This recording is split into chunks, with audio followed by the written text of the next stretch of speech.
Good morning बच्चों। Student, आज मैं आपको पाठ 18 प्रार्थना पढ़ाने जा रही हूँ। ये एक कविता है, तो आइए इसका देखते हैं परिचय। कवि ने इस कविता के माध्यम से बच्चों को यह सीख दी है कि उन्हें बड़े होकर देश का एक अच्छा नागरिक बनना चाहिए। तो जो इस कविता के कवि हैं, उन्होंने इस कविता के माध्यम से या इस कविता के द्वारा हमें ये बताया है बच्चों कि हमें बड़े होकर एक अच्छा नागरिक, एक देश का एक अच्छा नागरिक बनना चाहिए। अपने कार्यों से देश का सम्मान विश्व में बढ़ाना चाहिए। हमें ऐसे कर्म या हमें ऐसे कार्य करने चाहिए जिससे हमारे देश का नाम पूरे विश्व भर में हो और पूरे विश्व वाले जो लोग हैं वो इसका सम्मान करें।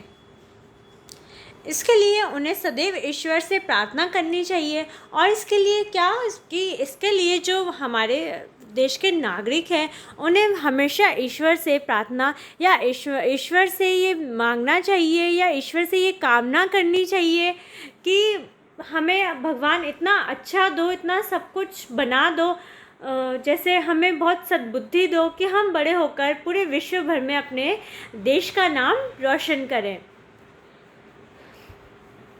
तो आइए पढ़ते हैं।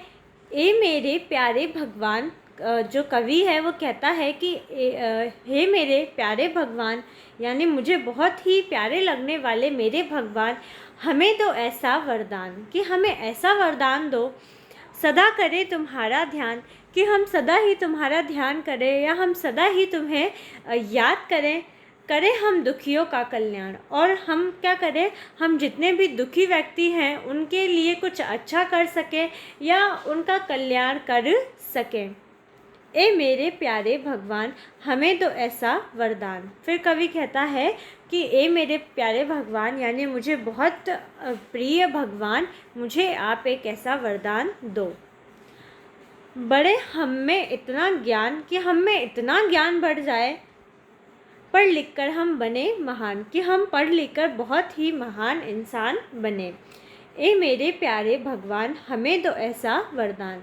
ए मेरे प्यारे भगवान, हमें दो ऐसा एक वरदान। मिटा दे देश से अज्ञान, बढ़ाए अपने देश की शान।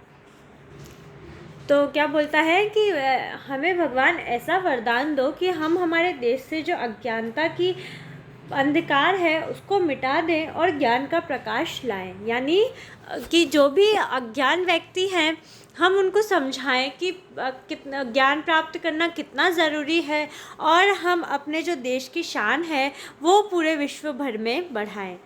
देखो, अगर आप बच्चों बड़े होकर अच्छा काम करोगे, जैसे आपने बहुत अच्छा काम करा, बहुत अच्छी पढ़ाई लिखाई की, तो क्या होता है कि अपने देश के नाम के साथ साथ आपका विदेशों के अंदर भी नाम रोशन होता है।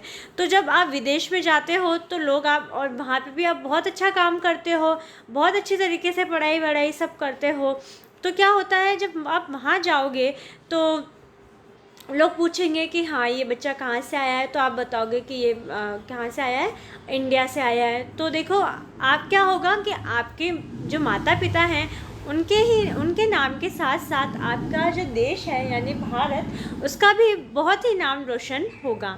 तो इस पूरे पाठ में जो कवि हैं वो बताते हैं, वो भगवान से ऐसी प्रार्थना करते हैं कि भगवान हमें एक ऐसा वरदान दो कि हम क्या करें कि हम हमेशा तुम्हें याद करते रहें और हमें हमेशा तुम्हारा ध्यान रहे। हम कोई भी कार्य करें, सुख में दुख में, हमें हर समय तुम्हारा ध्यान रहे।